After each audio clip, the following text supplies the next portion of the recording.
I will now. Okay. And are we going to tell people that this is going to be available later if they miss it, or just so that people feel like they know that this is going to live beyond the meeting? Yes. So I did start recording because I think this is a topic that a lot of people have questions about and are curious about. I have started the recording, and I will make it available, and we'll make sure it gets into the bullhorn and everything, and on the IO group. So for folks who can't stay for the whole thing or who want to share it with other folks. So, okay. Andrea? Yep. Andrea, hi, it's Jody London. Something that would help me in this meeting is if as people talk, they can introduce themselves and their role. Are they a parent? Are they a teacher? You know, what, that would be useful. Thank you. Okay, that's really helpful. Thank you. Just to sort of orient everyone to who is invited to this meeting from outside of the PTA, I asked the tech administration to come, and Mr. Fairley is here to talk about tech. I asked the district to come, and our board member, Jody London, is here. Our board member-elect, Sam Davis, is here.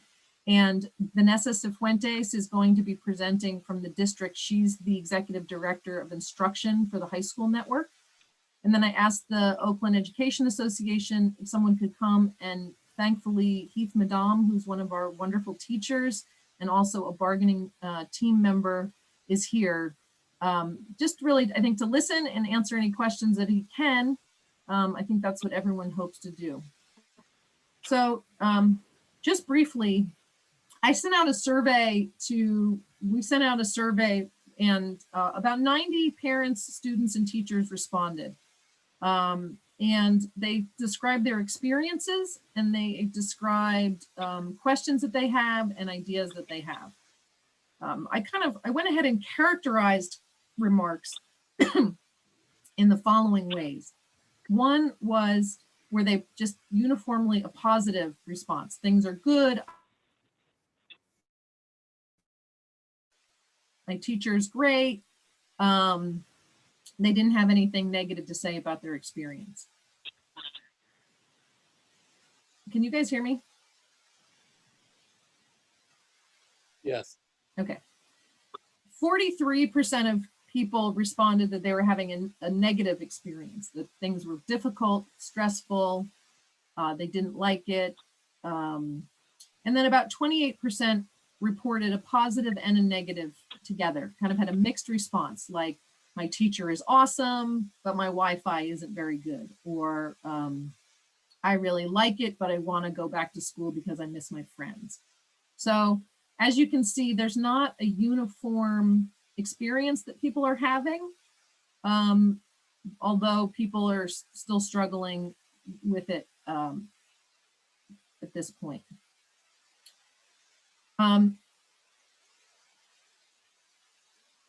Other thing I did, where are you? Is I created a word cloud of all of the words in the survey, and I just thought it would be fun to see what it was. And it's not. I thought it was kind of hopeful that distance can work, back will school learning. I just thought that was an interesting, that everyone was focused on the same things. They want school and learning, they want it to work. So I liked that way of looking at it. So there were a lot of questions, and I'm going to count these down like a David Letterman top 10.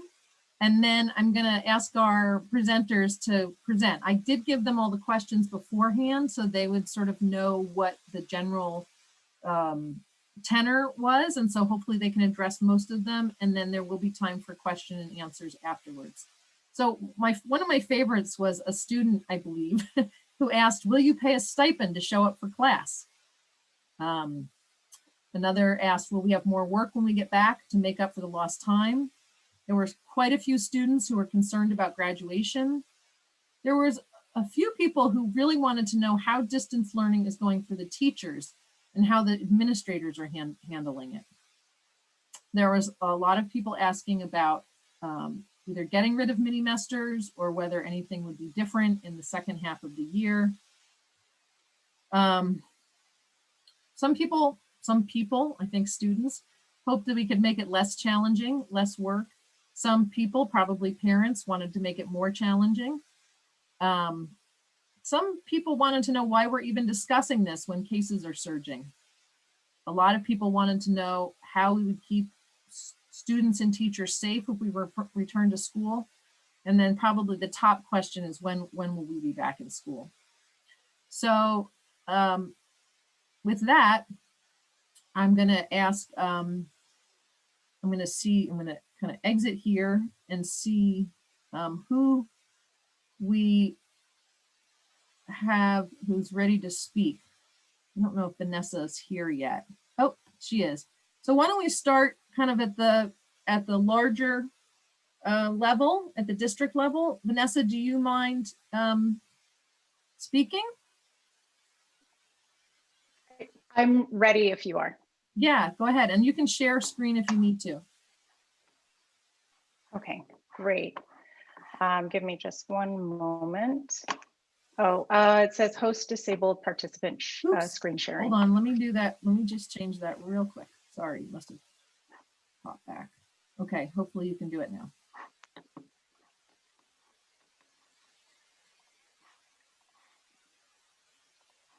Yes. Okay. Well, first of all, thank you for having me. As Andrea mentioned, my name is Vanessa Cifuentes. I am the executive director from the high school network with OUSD, and I'm part of the larger network team. Today, I'll be sharing some information with you all based on the questions that were submitted in the PTSA survey. And given that many of the questions focused on the issues of mini-mesters and return to in-person instruction, I will do my best to include as much information about both of those topics during my time this evening without taking up too much time, because I know we want to hear from Mr. Fairley and Mr. Madam. So I'll try to include as much as possible. And the other thing I'll say before I get into the specifics of what I'm going to share is just that I'm also here, in addition to sharing information, I'm also here to listen and to hear ideas and feedback from families around how we can continue to improve the distance learning experience for all of our students. So with that, I am going to jump right in and to start with the topic of split quarters, also known as mini-mesters. Throughout the conversation or throughout my presentation, you'll hear me may perhaps go back and forth between both terms, and I just want to name that split quarters is what we refer to on the technical side of the house, and what I believe most families are familiar with is the term of mini-mesters, but I'm referring to the same thing. So as most folks are aware, the split quarter or the mini-mester system is the schedule structure that we currently have in place across our traditional 2-semester schedule is split across 4 quarters.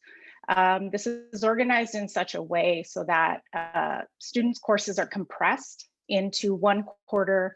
A semester course is compressed into 1 quarter that's approximately 9 weeks long. It's designed to be an intensive experience, and is supported by the fact that students only take half of their courses at any given time during any given period. Quarter, I believe. Using the word quarter, it's still a new thing for us going from a semester system. But what you see on the screen is what we would call an ABAB quarter model, where students take periods 1, 2, and 3 during quarters 1 and 3, and then periods 4, 5, and 6 during quarters 2 and 4. Different schools organize their schedules a little bit differently. So for instance, some of our high schools organize their odd periods during quarters 1 and 3, and their even periods during quarters 2 and 4, but essentially the number of courses that students take during any given quarter is the same. What you also see here, which I know is also part of Oakland Tech's master schedule this year, is an advisory course. And that advisory course is meant to serve multiple purposes. It can be used as a space for tutorials, for students to get additional academic support, for a culture building advisory type of class, or an extension period. And that's dependent upon what the school determines is most appropriate for their students. So because of the immediacy with which we went into distance learning in March of this year, our schools kept the traditional schedule throughout the spring semester where students had 6, 7, and sometimes to 8 classes at one time. And in the spring, the overwhelming feedback that we received was during the latter part of the spring semester was that having that traditional semester system with a full course load all at the same time was extremely difficult for many of our students to manage. Because of the pandemic, many of our students had to assume additional responsibilities at home, like caring for siblings or family members, and just had to assume lots of different responsibilities that weren't there when we were not in a shelter-in-place context.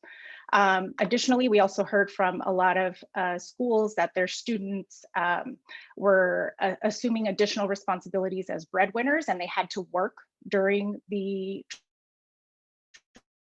traditional families or breadwinners prior to the pandemic closures had suddenly lost their jobs. And so our students had to pick up a lot of that responsibility, which again made it difficult.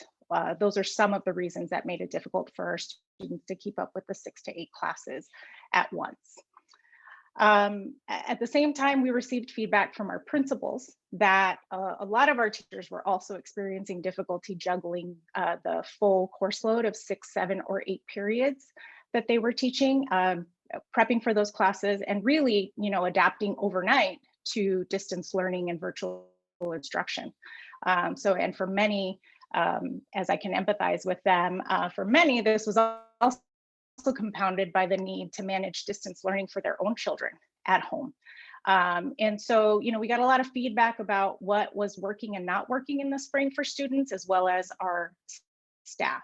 And I share that information with you just to give you some insight into how the conversation moved in the direction of split quarters or mini-mesters, which is where we are today.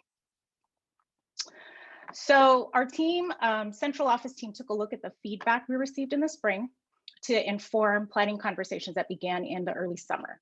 And this team was established as an instructional action team. And it was an opportunity for folks from different sectors of our, I guess, different pieces of our school district community to contribute to the planning for what was going to happen this 2021 school year. So at the beginning of the summer, the instructional action team, which was comprised of teachers, community members, principals, and OUSD central office leaders from our academics departments, got together and they started looking at different scenarios and informed their discussions about what would be the best course of action for us to take. And at that time, we didn't know if we were going to be allowed to return to in-person instruction or if we would have to distance learning or some type of hybrid. As we all remember, everything was really up in the air in June and in the early summer months because the state, the county, everyone was trying to figure out what, just what the world was going to look like during a pandemic. So, our teams looked at the opportunities and challenges and possible adaptations for each of the instructional models that they looked at.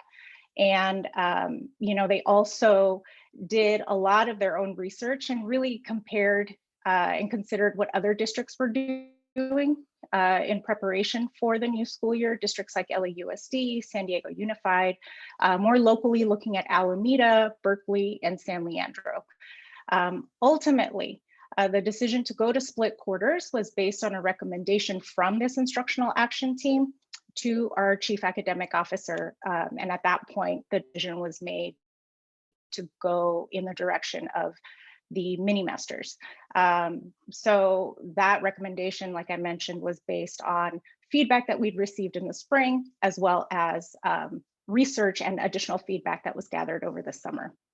I think it's worth noting that of the input they received, the majority was in favor of the split quarter system. There were a lot of opportunities that different stakeholders saw in setting up the mini-mester system.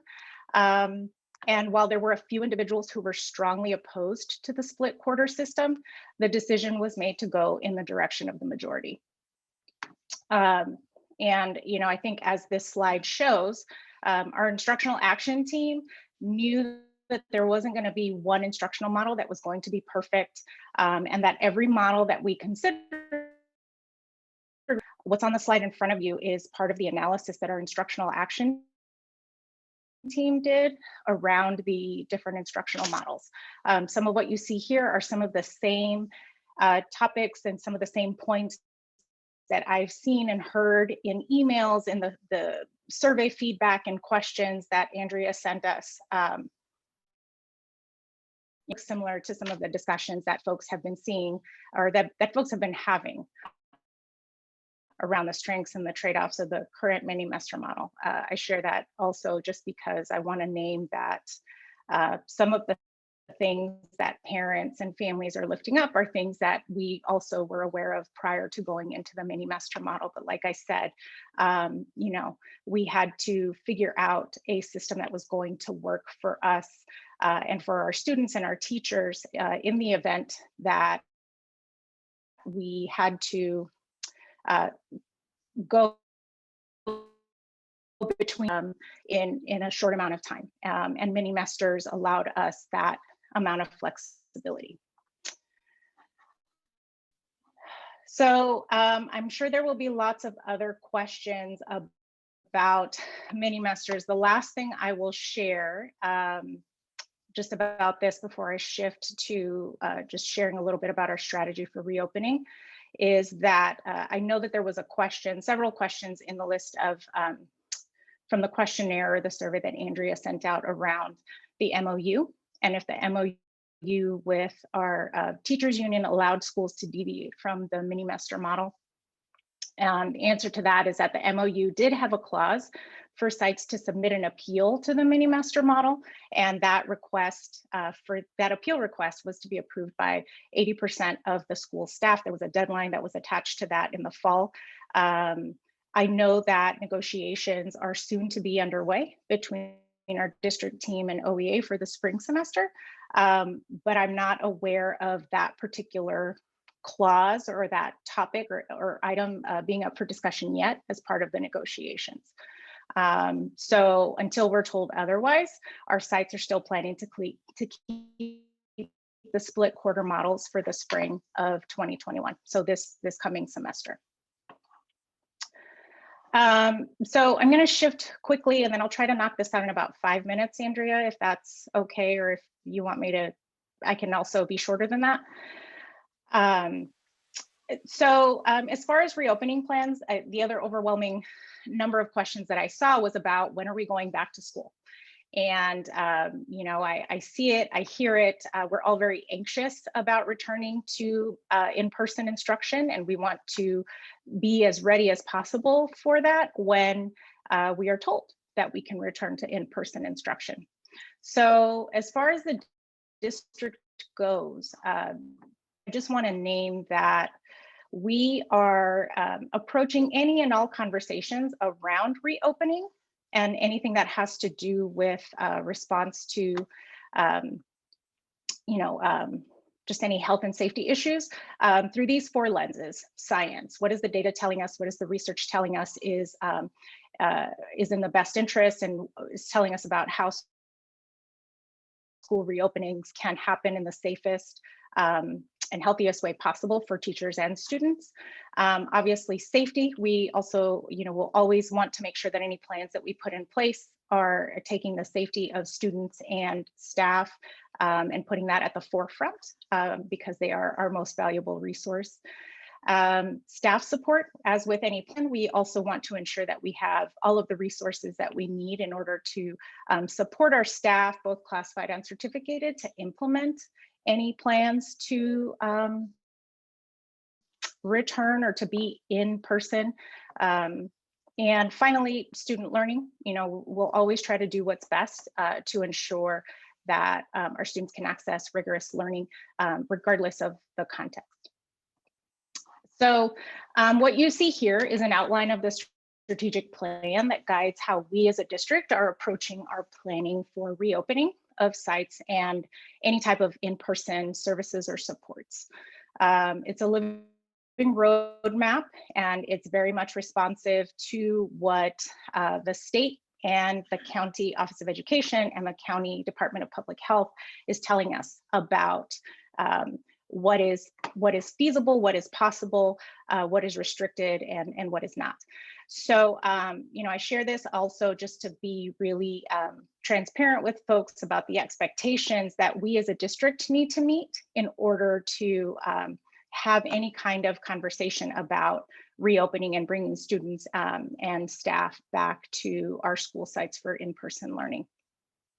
So all of our in-person activities, all of our planning for in-person activities is informed by these three departments up here: the state, County Office of Ed, and the County Health Department. And then within that, we also have to operate according to the guidance provided by the public health department's 4 colored tiers.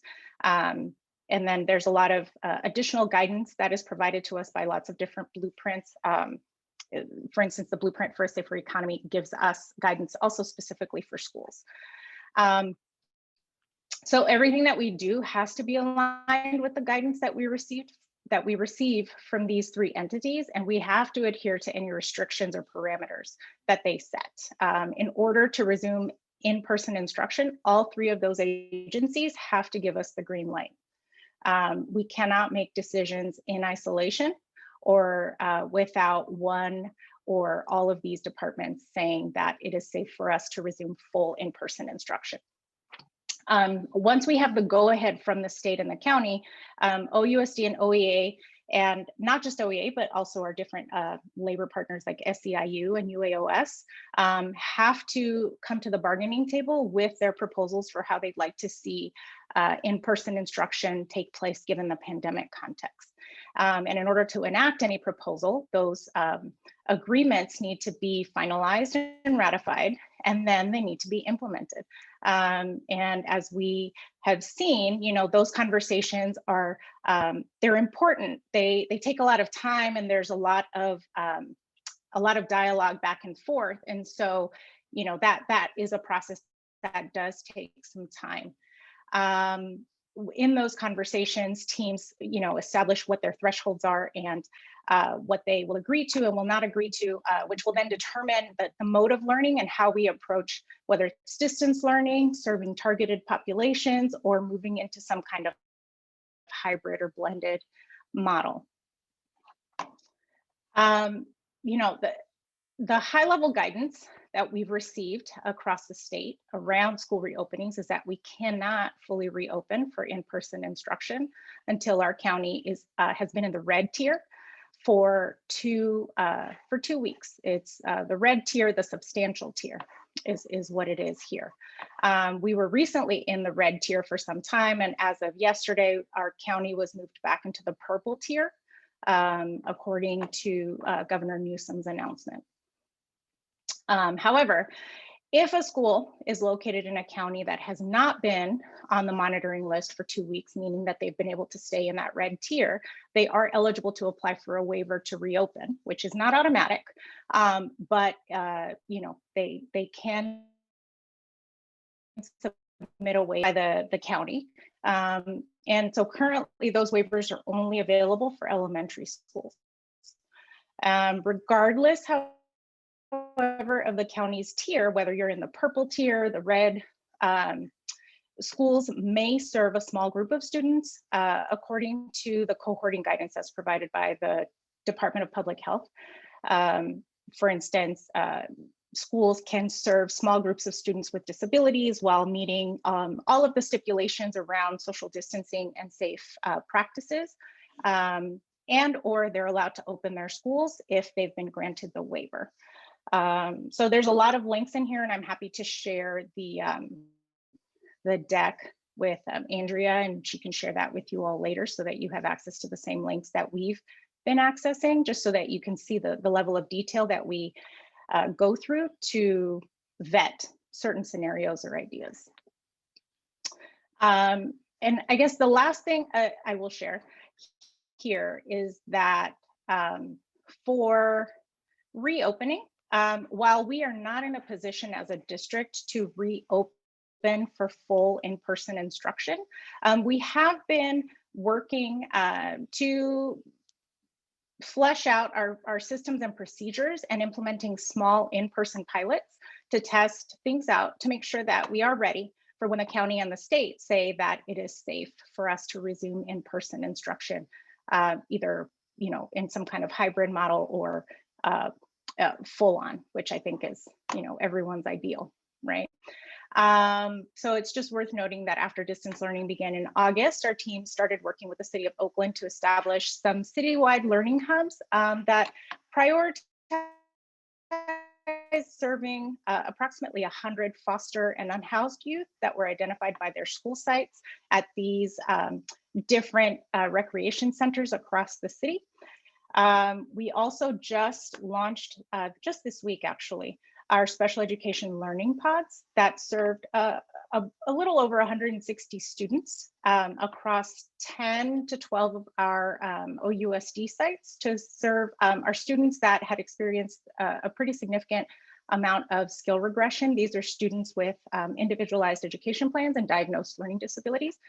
So again, we have this group of students working and they just started yesterday. It's worth noting here that both of these citywide learning hubs and the special education learning pods are not currently staffed by OUSD teachers. They are, the citywide learn hubs are for the most part run by our after school agency partners, and our special education learning pods are run by paraprofessionals that are OUSD staff, but not teachers yet, as well as non-public agency staff. So staff from local private schools for students with special needs that partner with our district.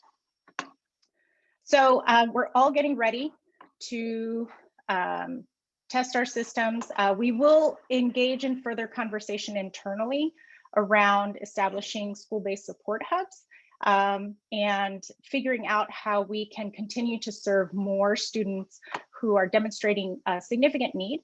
But that is still, that has to be part of the negotiation and conversation with, specifically with the Oakland Education Association, because that would most likely end up being our teaching staff. But again, that's still up for discussion. So I will pause there. Thank you, Vanessa. We got a lot of questions in. So, go ahead. We got a lot of questions in our Just chat, and I wanted to ask you. I'm sorry. Hey, Andrea, it looks like only one question is probably appropriate for Vanessa. And I would say the question about the district needing to assemble and send an ACH proposal. When is this document going to be available from OUSD for review and comment? Did you hear that, Vanessa? I caught the last part of it. You're asking about the proposal for the waivers. Yes. When is this document going to be available for review and comment? I will have to get back to, I'll have to get back to Andrea about that. I know that conversations are happening, but I don't know that any one proposal is ready to be shared. Okay, great. As I understand it, the waivers at this point are just for the elementary schools. Is that correct? This is Jody London, the school board representative, and it's my understanding that the state guidelines prioritize returning younger students first because of the science around transmitting their ability to transmit or not COVID. And I see Dr. Saba nodding her head in the corner of my screen, so I think I have that correct. Okay, thank you. Did anyone else catch any questions that we would direct to Ms. Fuentes? I would just note for folks who are reading the chat, there's also additional information being shared, so please do check it out. Go And then, ahead. Andrew, I would just add that if you go to the Legislative Information Center on the district website, at every regular board meeting of the school board, which we had one last week on the 12th, the superintendent's report includes a lot of the information that Vanessa shared. And there's also a pretty robust COVID webpage that has a lot of information as well, but that kind of up to the minute, not up to the minute, but like, most current is going to be in the superintendent's report, the attachment in those agendas. Just a couple questions that I saw come through concerning the mini-mester, the way that the mini-mesters are structured at each school. Is that decided at the school level? So questions about that are better directed to Mr. Fairley. And I'm asking. And then the second part of that is your model schedule had 6 classes, but we have 7. And so there's some unevenness. And I guess, again, is that in your purview or in the tech administration's purview? So to the first question, yes.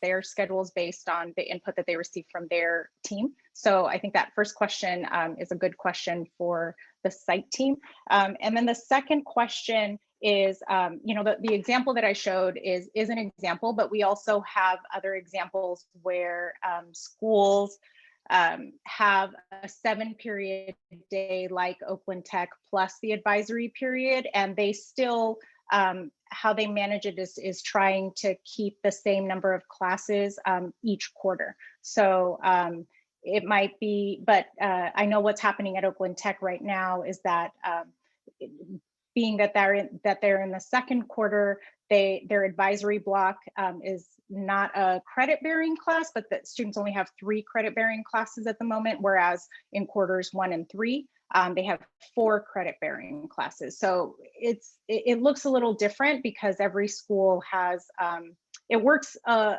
little bit easier when you've got an even number of classes.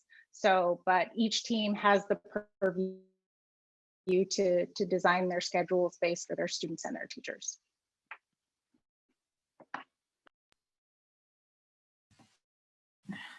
Thank you, Vanessa. I really appreciate that. Does anyone else have any other questions, or can we move on to hearing from Mr. Fairley? All right, thank you, Vanessa. Mr. Fairley, are you out there? Are you ready to talk? I am here. I'm ready to talk. Good evening, everyone.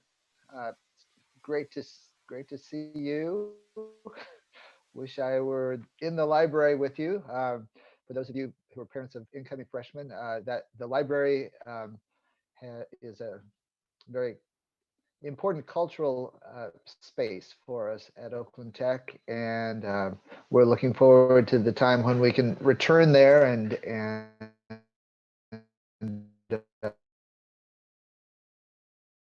health and safety must come first. I'm going to share my screen. I also looked over the survey questions that were submitted in particular for the administration, and I've kind of grouped them into categories that I can address. I made some notes from what I was able to catch from the chat as well that I think I can add into there. So let me share presentation here. Okay, so Zoom is working for me. And there were,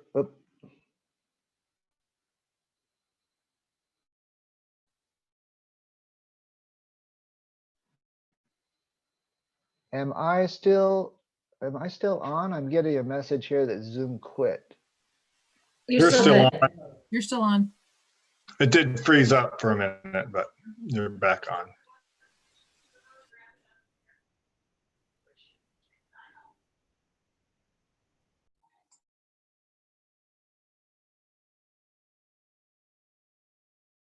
You're muted, Mr. Fairley. Thanks. So let me try sharing again. Hope this works. The questions about class assignments, as Andrea had mentioned at the beginning, we're kind of taking two sides.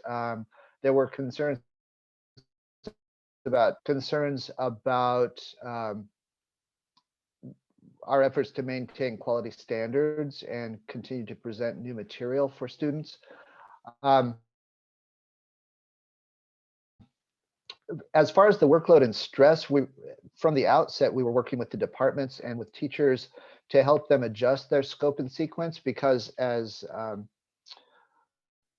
Ms. Fuentes had mentioned, we had to compress the semester down and have either 4 classes per day or 3 classes per day for the students, in order to help them manage the new situation that we find ourselves in with both a distance learning environment and a pandemic situation, where our ability to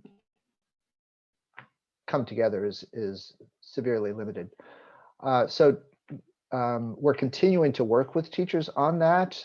We can respond more on an individual basis if we do find that there are concerns about students experiencing high stress levels and a workload that's just unmanageable.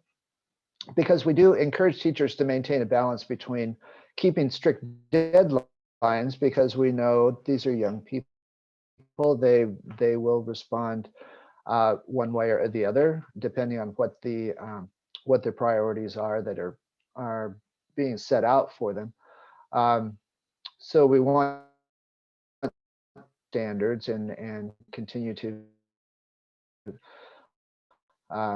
help students manage their time, but also realize that there are families who are dealing with life situations that don't lend themselves to a regular schedule of classes and assignments. So we're working with the teachers to try to help them maintain a balance between that. We also have, through our coordination of services team, our support providers team has an anxiety support group and other supports for students if they do experience anxiety or high levels of stress, so that we can keep in touch with that advisory class. And the advisory teacher is frequently the adult in the school who finds out about those situations first, and can either refer the student to our COS team for support, or work with the student individually, make some phone calls home and so forth, to see what possibilities exist. As far as maintaining the quality standards and the new material that we want, because we want our students to continue to move forward in their education, and while they may not be receiving all the material that they would in a typical school year, key standards, those anchor standards that are introduced to the students in the class, and those are the focuses of the assignments and projects and reading and writing discussion that the students are focusing in on. It's in the general sphere of for all students, but we do encourage teachers also to have enrichment material, because there will be students who kind of breeze through some of the material that may be taking other students in the class a more managed to provide those enrichment materials for students who wish to go further. And those concerns can be brought to either a pathway assistant principal for maybe some support with a question such as that, or maybe some ideas, or helping communicate with the teacher to see if that if that's something that we can help out with. As far as there were some questions also about helping teachers in the class. We are continuing to work with teachers. I would say at this point, a very large percentage of most of our teachers are getting comfortable with the technology now and are able to be more comfortable relating to the class. I think this would be a place to insert one of the questions that came up in the chat about cameras on, and how we as a school can develop more of a culture of encouraging students to have their cameras on when they're in class. As we were getting into this situation, we were really wanting to get a lot of input from various sectors of the student population, of the parents and families, of the teachers, what teachers are observing.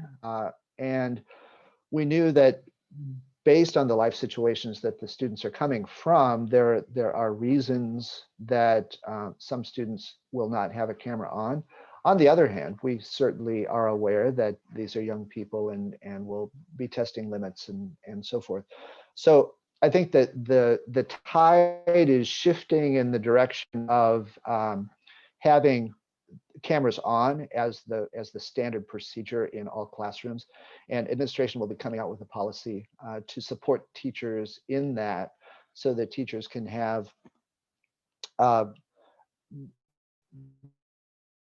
virtually every student in the class with the camera on, and improve the engagement of the students with the teacher, and then allow for exceptions where those exceptions need to be made, and just make sure that we're communicating with the families about those exceptions. So we're on the cusp of putting that policy in place. There were a set of questions about advisory and tutorial also. Some of the questions were asking about the effects on the opportunity for live instruction if we have the tutorial in our Q2 here. So I wanted to address that. I had mentioned advisory a few minutes ago. It really has been a valuable opportunity for us to learn about the support needs that might not come up in teachers speaking with their content class teachers.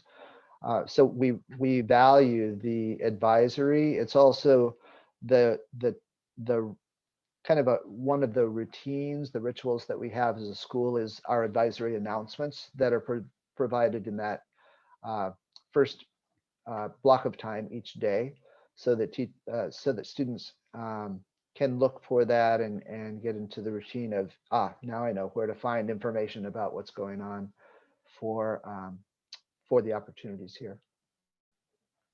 Also, advisory gives the students a consistent teacher to meet with every day throughout the year. So whether it's Q1, Q2, Q3, or Q4, since we are shifting with the split quarter system, this advisory is what we plan to make sure that students have a consistent touch point adult that they can contact with in school every day. And it's in the tutorial that we have in Q2, and as far as I know, I mean, our plans at this point are to have tutorial in Q4 as well, is intended to be time for additional live instruction, because we have our 7-period day, 7-period class schedule. We are not able to split evenly between the 2 quarters. So we have our periods 1, 3, 5, and 7 meet in Q1, and then periods 2, and 6, and 8 are the content classes that meet in Q2. there was a question about why we are alternating that way rather than, the implication being, I guess, that another possibility would be to have Q1 and Q2 classes all be the same, and then get to Q2 and Q4 and have the other, I guess, I would in 2 and Q4 having classes period 2, 6, and 8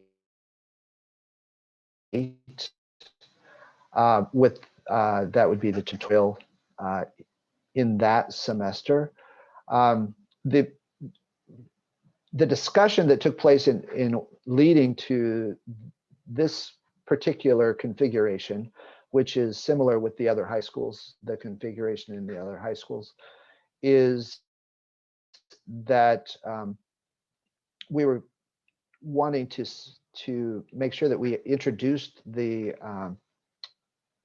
students to each of their classes during the first semester, and not wait an entire semester to be able to start the second set of classes.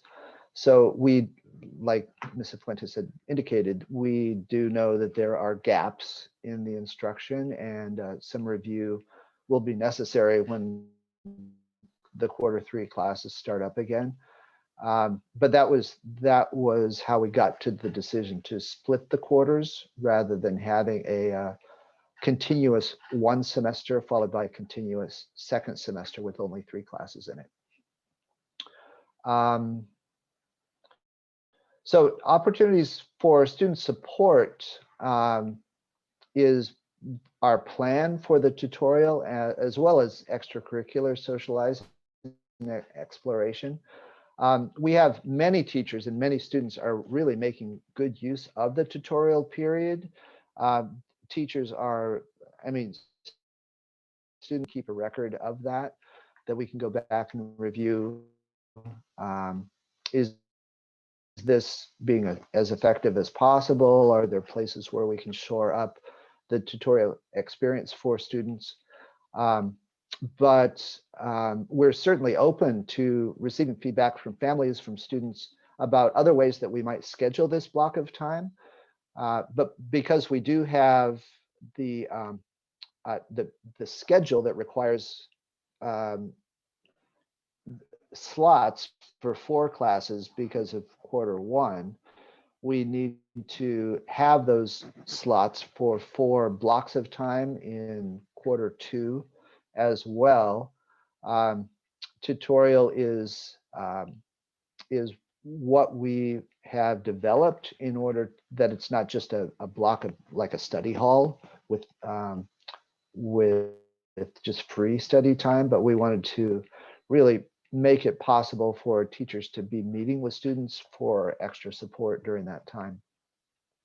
I just wanted to provide, it's unfortunately going to be a quick run through of some of the other extracurricular things that are going on during tutorial. And this is some of our slides from our advisory announcements. But on Mondays, we have tribe tutorial. Coping Bulldogs is the anxiety group that I had mentioned. Peer mediators, counselors, and then some afternoon clubs as well. Tuesday tutorial does not meet on Tuesday, but we have these other extracurricular opportunities for the students as well to try to provide as many socializing opportunities as we can for them. Wednesdays, we have in the afternoon quite a number of things going on. Rainbow Chefs, Artist Team, Youth Activism Club, and some of the things that you might see there. Thursday is when our next tutorial day is during the week. And once again, we have tribe tutorial. Some students are really involved with that. Our BSU, Black Student Union, meets on Thursdays. First Generation Club, Latinx Student Union also, and Pi Club for students interested in more of a math type experience, as well as some other afternoon extracurricular opportunities as well. And Fridays we have some things meeting as well.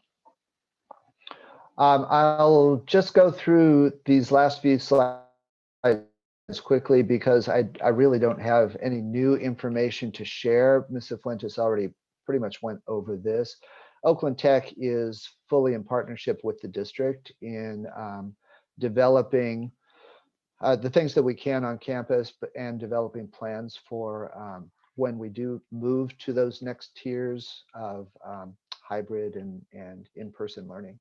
But at this time, as far as some questions about can teachers come to campus and meet with students, at this time, Oakland Tech is closed to meetings on campus, but we are, like I said, we work in partnership with the district and County Health Department, County Office of Education in the state, as far as the timing is concerned on that.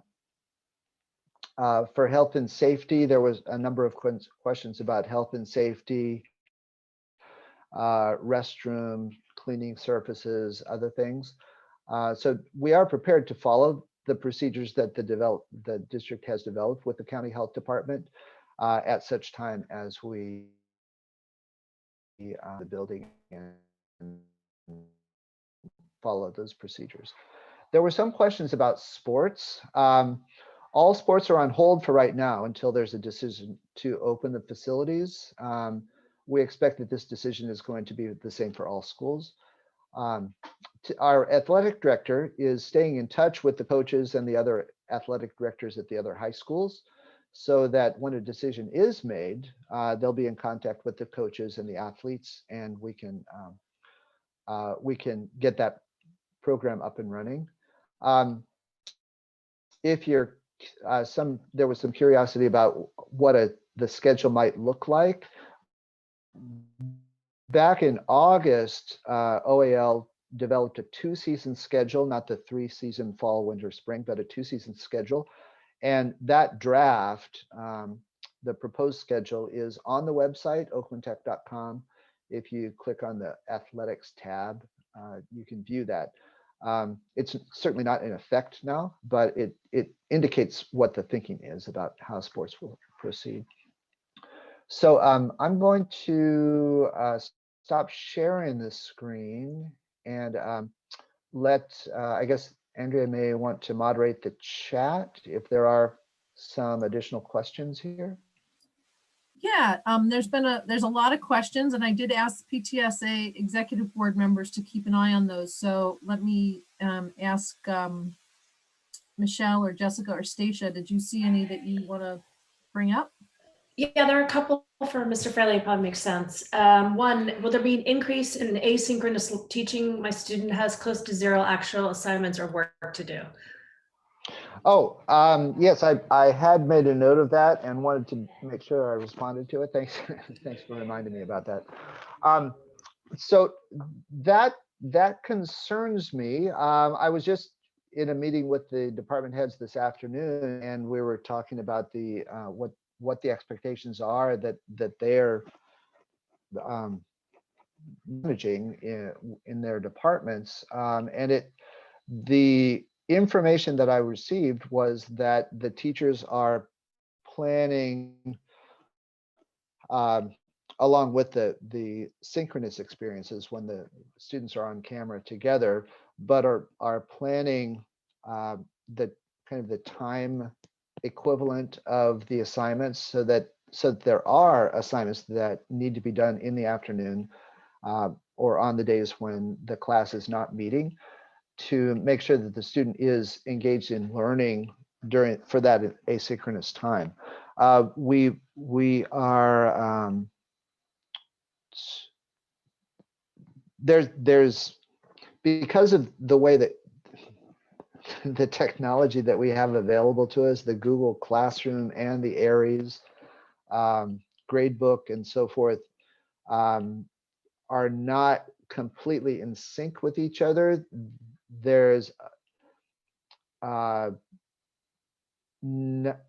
it's more difficult to check in with all teachers to see what all teachers are doing, but if there are specific concerns about a particular class and a student not having as much assignments.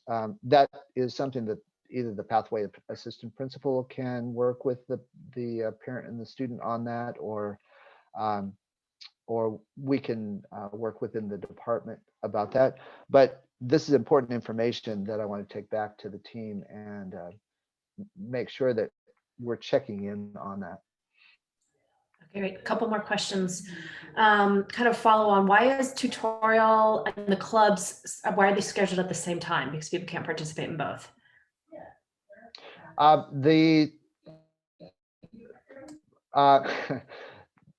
Some of the tutorial clubs are scheduled during tutorial because we are aware that some students don't really have a need to meet with a teacher during tutorial for additional help.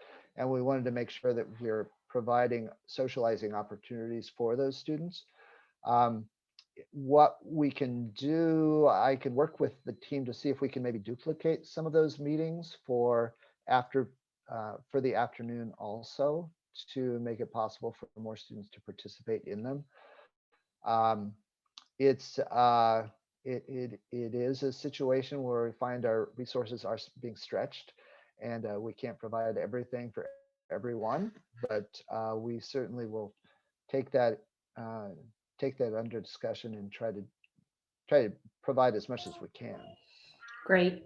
Two questions around the mini-mester. First, will parents have a second back to school night with the second set of teachers they didn't get to meet the first time around? That is a question that the team discussed as we were getting into quarter two. There was we didn't have the energy to arrange that getting into quarter two because of the logistical complexity of getting the tutorials started. So I can tell you in November and December, there won't be that opportunity. We can certainly look forward to quarter four and consider that, but by then it's almost the end of the year. So that was just a capacity limitation that we've bumped up against. Okay. And another question around the mini-master, is there going to be enough time to prepare these kids to take their AP exams? Well, that's certainly our hope. We still are learning more about what the College Board is preparing for AP exams, but we're trying to make it as accessible as possible for that, and provide as much time and instruction as we can. Okay.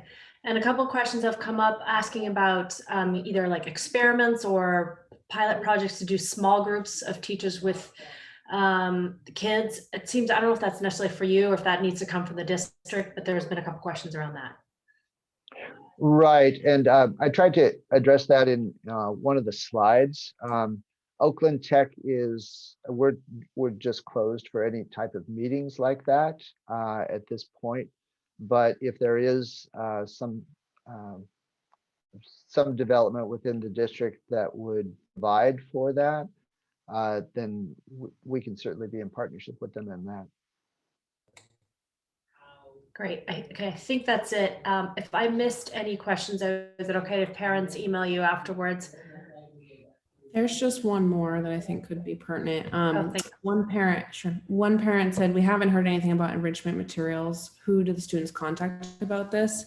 So I'm wondering if there's maybe just like a quick overview of maybe what that looks like, so parents know to sort of talk to their kids about it. That would be coming from the content teacher of the class.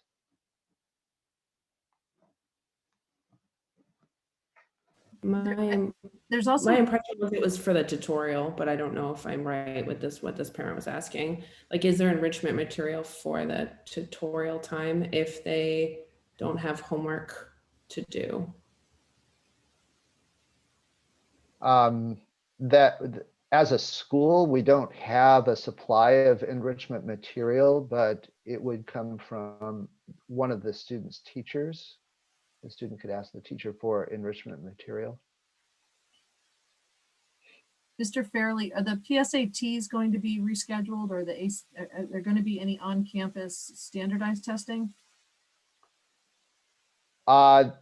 If the school is closed, there won't be on-campus standardized testing. The PSAT, last I heard, is that the district had decided not to do the January PSAT. So we have not ordered materials for January PSAT because any information I had was that it was only on paper and we would not be administering that on paper. The school will be doing assessment. It's interesting. I read an article that the SBAC testing for 11th grade may be scaled back and online, totally online this spring, in which case we would find a way to administer that to the 11th graders. Also, we want to make sure that our students are preparing for that particular assessment experience with some interim assessment. I think it's called an interim assessment battery, which is an online experience as well that we'll be working on. A couple of questions about whether there are any facility upgrades in place for improved ventilation and whether you're seeing that, or whether we wouldn't really return until those kinds of measures were not needed. That is a great question. I asked my high school network about that and was assured by the high school network that there are departments within the district who are handling that. I don't have information about what the progress is about that at Oakland Tech at this time. I can share a little bit more about that if that would be helpful.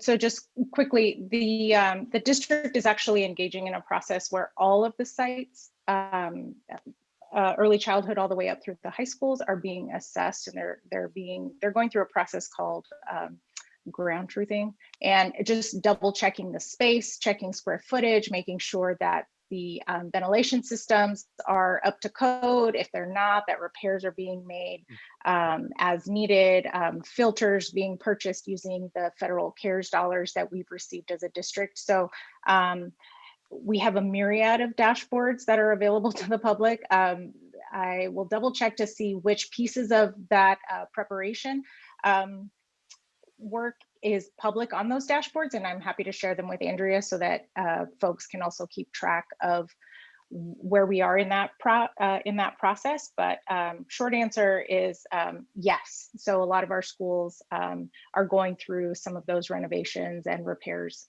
at the current moment. So our custodial teams and our facilities teams are working on that. Thank you.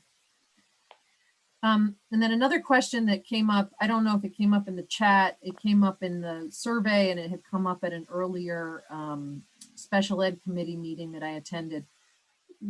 Doing students assessments for IEPs and 504 plans, is there holds on those, or for the IEPs assessments, or do parents expect those to move forward? There was a letter, this is Jody London, there was a letter that went out from the special ed director last week. Andrea, I'll make sure I forward it to you. And it talked about all of that, and they're working very hard to make up for lost time that they encountered when it was harder to have a lot of the things in place that they've been able to start to reinstate now. Thanks, Jody. That'd be great. Does anyone else have any questions for Mr. Fairley? I'm sure you do, but Thank you, everyone. thank you. And so we can keep those coming. And then Mr.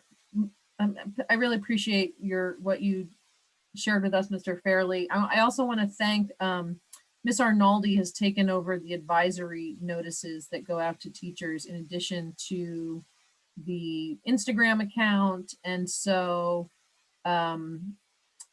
keep an eye out on it, if you're not already on it, OTHS Connections. A lot of the club information gets put out in that way as well. So, and there's a leadership board. I put a link in the chat where there's some club listings.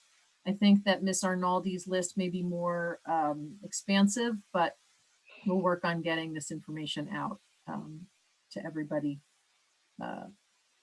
going forward.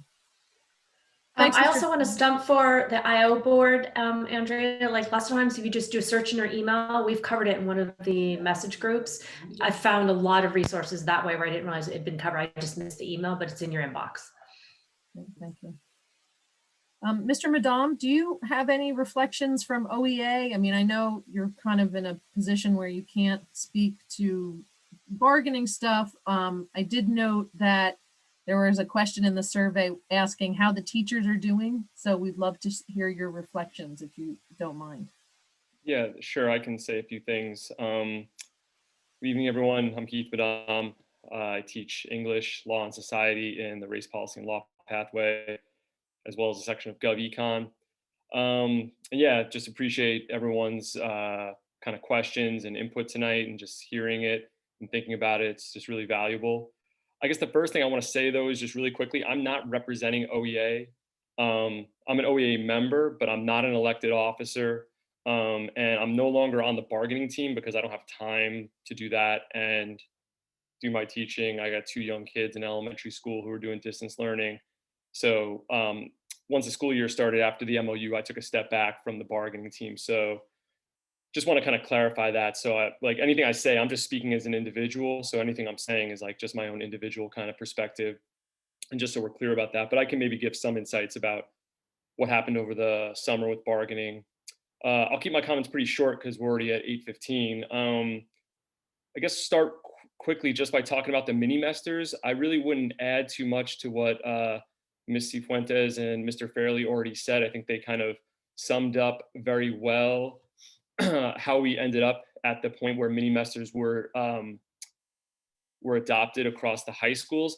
I would add, though, that there are a number of, and I don't want to put a number on it, but there were a lot of teachers who, even those like myself who were thought like, okay, we'll give mini-mesters a shot. We weren't convinced that it was going to be great. We had concerns, and there was a lot of concern about the mini-mester model.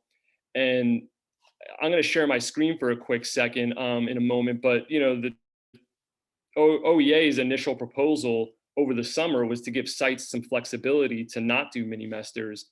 There were a number of middle schools in particular that were very adamantly opposed to mini-mesters. And at the high school level, it was more mixed, and that's based on some of the things that Ms. Cifuentes kind of mentioned about the experience from the spring, a lot of the feedback, and the teachers who were doing the work over the summer with the district to try to figure out what instructional model was going to work.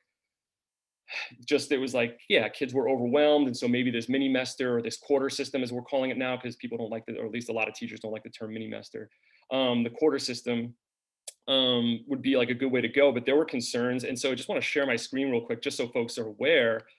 And you can find all this, it's on the OEA website, but this was our proposal. I think this was the July 20th proposal. And if you scroll to page 9, you'll see here, like our proposal was to give sites the flexibility to choose either to do a traditional block schedule or do a mini-mester. The language in the first line around no more than half of a student's courses on a given day, that's basically just saying all schools will adopt block schedule. Oakland Tech was the only school, and this year we were adopting a block schedule if we weren't in a pandemic. Every other OUSD high school had adopted a block schedule over the past couple of years. We were the last ones to do so. And so we were saying every school should be able to decide for themselves what makes sense. But there was fierce resistance from the district. And I just think that's important to note, because it's like, we felt like school sites should have flexibility. Ultimately, in the negotiations, they were contentious. And I think we have to be honest about that as well. The district won on that issue, and there was this appeal process, but the 80%, I mean, anyone who knows anything about an election knows that to try to get 80% vote on something is very, very difficult. It's almost like a standard that you can't really meet. So anyway, mini semesters are what we have now, or quarters are what we have now. But I think, I think a lot of teachers, to the question of how teachers are doing, again, I'll speak for myself and just my own observations and my own discussions with teachers, both at Oakland Tech, at other schools in the district. I also know teachers at Berkeley High. I think people are really struggling. I think this is very difficult for everyone. I think it's difficult for students. That's my sense of talking to students when we kind of check in with them about how they're doing mentally. And I think it's tough for teachers. So I think, that's just where people are at. And we're just trying to make the best of it. Yeah, but in terms of the quarter system, some of the questions in the chat about, how much, how are we like adjusting our curriculum in terms of scope and sequence? How much can we really cover?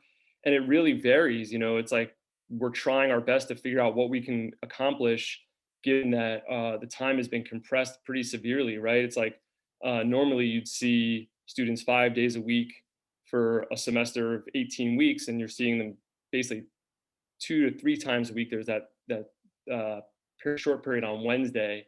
So it's like 2.5 times a week for only 9 weeks. So it's like, yeah, it requires a lot of the curriculum to be scaled back in terms of what you can cover in class. Obviously, asynchronous work, you can give students that, but I would echo what Mr. Stubblefield said earlier in the chat, that if I can find his comment, I thought it was very spot on, and I agree with it 100%. And I know it's true for myself and a lot of teachers I'm working with, that we are giving asynchronous work. There's a lot of students who are struggling to do it, to recognize that they have to do it. I'm constantly chasing students down in my advisory or during tutorials to say, you got to turn in these assignments. You haven't turned this in. And so, yeah, I think it's just we're doing the best we can and trying to manage as best we can. As far as bargaining moving forward, I mean, the bargaining process, I don't know what's going to happen now that we're back in the purple tier. I think a couple of weeks ago, when cases were continuing to decline and things were moving in a positive direction, it seemed like maybe there would have been some negotiations around a possible reopening if the case levels got to a low enough level, because they were trending downward for a while there. But now they're spiking back up and we're in the purple tier, so we're not even capable of really having in-person instruction. So I would just speculate that I don't know how much discussion is going to happen around that, given that this is where things are at, and it looks like things are not going to necessarily be, I mean, if you listen to the public health experts, it seems like the next month or two, things are going to get pretty bad. And so, yeah, I mean, yeah, I guess those are just some thoughts I have. I mean, I guess a couple other things I'll just say is individually, I really want to appreciate what Mr. Freitas has been saying in the chat and just the great work he's been doing. And I mean, in the same way, I know it's frustrating to hear this, in the same way that I've become a teacher for my own kids, and the teachers at Lincoln Elementary are doing a phenomenal job for both of my children. Like, I get to overhear their classes. By the way, every single camera's on in elementary school. So I'll just leave that at that. And I think what Mr. Fairley said, I'm bringing something to faculty council on Thursday around the Berkeley High, which has a camera on policy. I'm going to be proposing that as for discussion at our faculty council. But yeah, you're going to have to do more to work with your students. And I know it's difficult and it's not as easy with teenagers. I can stand with my second grader and force him to do the assignment. I know when you have a 16 or 17-year-old, it's not the same kind of thing. But I think what Mr. Freitas was saying is really kind of pushing them to be reading, to be like kind of absorbing, kind of more like kind of things like podcasts, and not just like on Instagram or on their social media. I think it's going to be incumbent on parents in this environment. I think that's just the reality. I think if, even if we have, everyone with their cameras on in the class, more assignments, it's my sense from talking to students. I have a lot of students who are just struggling to get the work done and struggling with motivation. And I'm constantly kind of checking in with them and talking to them. My student teachers doing the same thing. And we really need parents to kind of help us with that, just because we're not in person and it's just so difficult to do it through the screen. So anyway, that's, I guess, my thoughts. I don't think I have too much else to add to what's already been said. Yeah, I mean, in terms of like, I'm seeing this question about, is there a discussion to have like, have some negotiations about what would it look like when we get to that point? I mean, maybe, I'm not really sure. I'm not on the bargaining team at this point.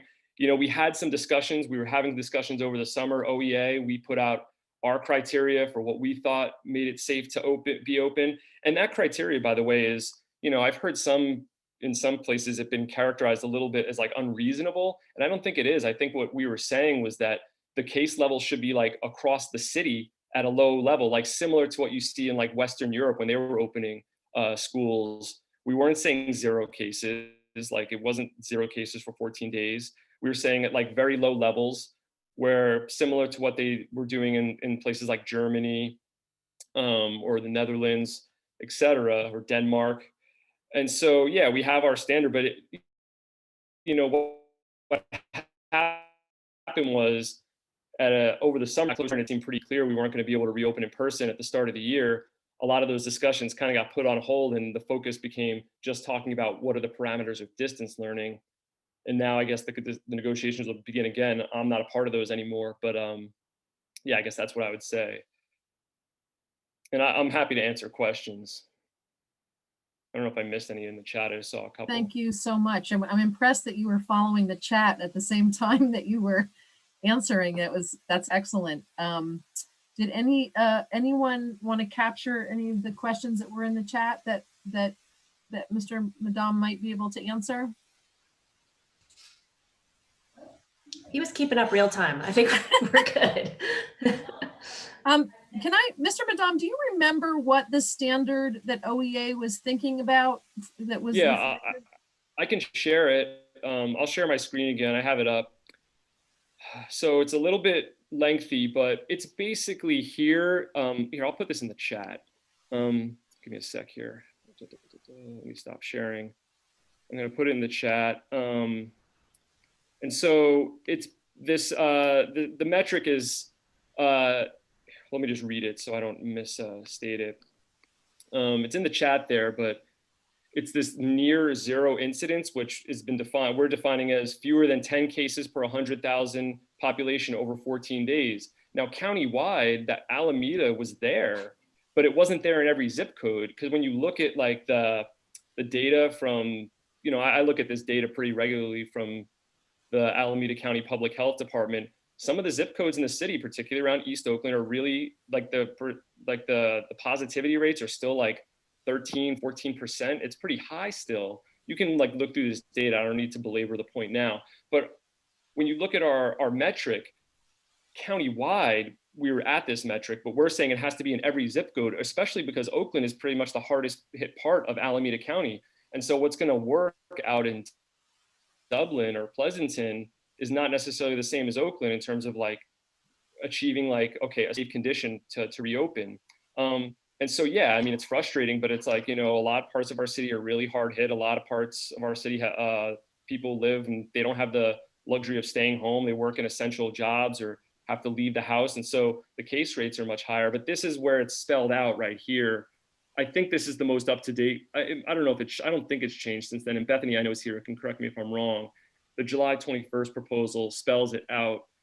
And then there's also some stuff around like testing and tracing, which I think, I don't know, we haven't talked as much about, but I think the key thing is like the case, like the numbers.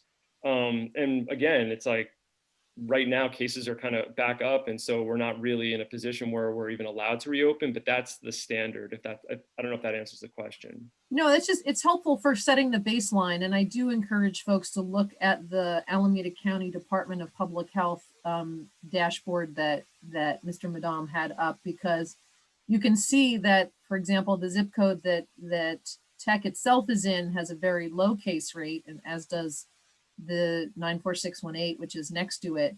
But there are 3 zip codes that are in East Oakland, which have much higher case rates. And we do have lots of students who come. I mean, Oakland Tech, of all of the high schools, probably draws from the most number of places.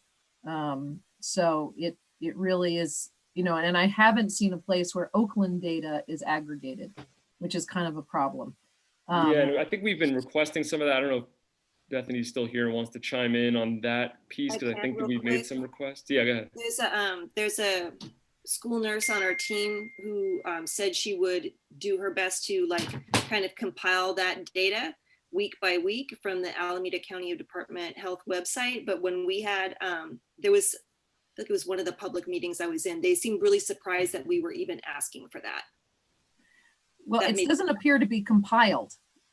Right, no, You know? it's not compiled by zip code. And when we Yeah. requested, hi, can we get data by zip code? They just seemed confused. Um, Yeah.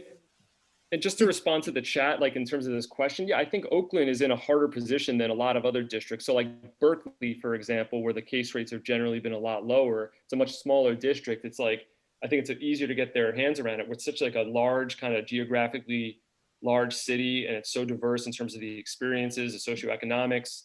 And so, yeah, I think I don't know what my position is, but I would just say it's difficult to like figure out like how does OEA and the district deal with that? Because I think it's like some people might say, well, let schools individually open up, but I think that creates a lot of issues in terms of like equity and like not having uniformity across the district. And I think that's something the district wouldn't even be interested in.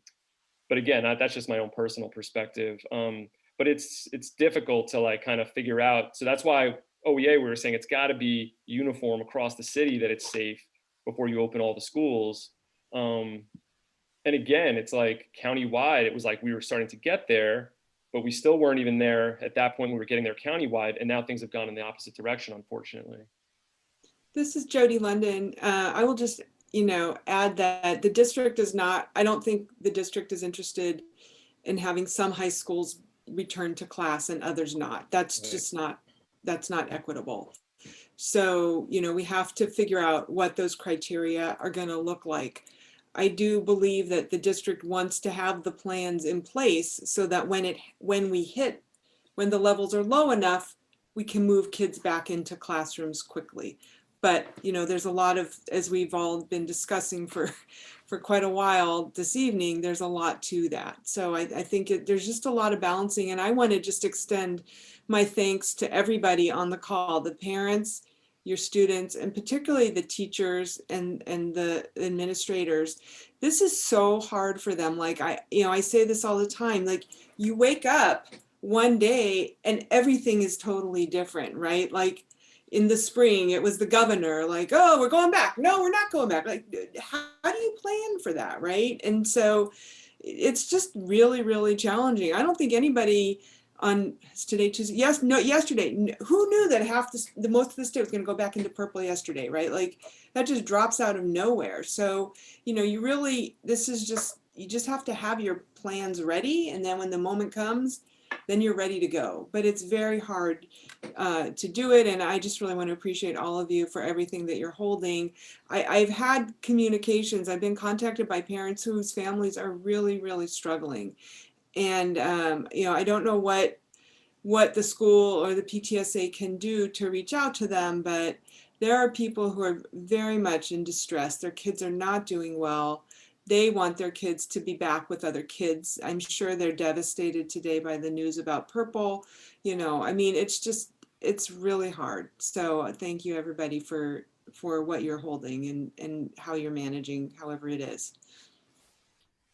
Well, we're at 8:30, and so I want to be respectful of people's time. And I know that there's still a lot of questions and comments, and I really appreciate them. And I will capture them all, and I will share the survey, so people can sort of see where other folks are on this. I think there's really two strains of discussion. One is how do we get back quickly but safely, and how do we make distance learning better for our kids and our families. And there's someone just asked, is the survey still open? It is. It's in the original link. You feel free to add to it any comments or ideas. We are trying to figure out, like, until the school is allowed to be open, the PTSA is a little bit, we don't feel like we can encourage in-person meetings ourselves. So we really need to follow the lead on that. But as soon as they can, we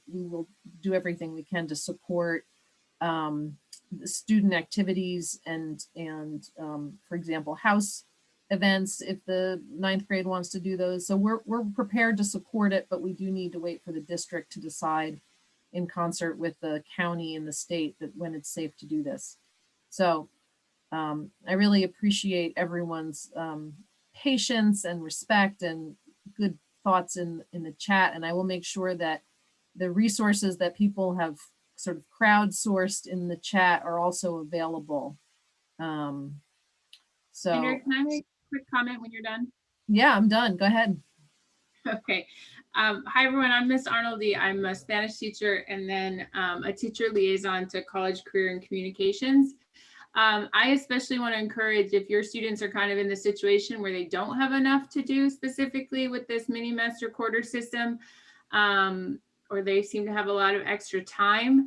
I put it in the chat, but there are amazing academic and all sorts of opportunities all over our Bay Area and even beyond that they can access virtually. And we are trying really, really hard to get that out to students. But as you know, as we know, it's hard to convince teenagers to try things sometimes. And so if you can help us support them trying things, there's the Instagram, there's the advisory announcements, there's the Get Connected calendar that goes to the whole Bay Area. I can't emphasize enough, and truly as an educator for 20 years, I think the most important thing for their education is that they get involved in things, they figure out what they like, what they don't like, that connects them to new opportunities. So I can't emphasize enough trying to explore with them those possibilities, picking one or two things at Tech and beyond and just jumping in. So please help them look at all the different possibilities. Over the years, I can't tell you how many students' lives have been changed in the classroom, but honestly, it's so often what they get connected to outside of school that makes them care so much more about what they're doing in our classrooms. And when they can get engaged in our classrooms, it's magic. Yes, I'm a huge believer in those cameras. I can't wait because it's really hard. Coming from how teachers are doing, it's really hard. And lack of connection. I totally understand when the cameras can't be on, but most of them aren't on and it's killer. And I'm really feeling for the teachers and the students just trying to make the best of this. So any support you can help too. Anyways, I'm not making much sense, but I'm super excited about what's possible out there, but it's not what they're used to. So we have to help them kind of take that step to those opportunities because it's not in school right now, but they're out there. Thank you so much. Okay, folks, I want to be respectful. I also want to apologize to Miss Arnoldi because my son won't turn his camera on. So apologies to all teachers for how impossible teenagers are, but I suspect you know better than we do since you've been teaching them for many years. These are my first teenagers. Okay, folks, I'm just going to say, please feel free to continue. You can stay on the line, you can chat. If you're ready to go, please go, and I'll make sure we get the resources out to everyone. But I'm gonna stop recording the meeting now, and I'm gonna ask for a motion to adjourn, please. Motion to adjourn, and thanks for a great meeting. Thank you. Any second? Vote with your feet.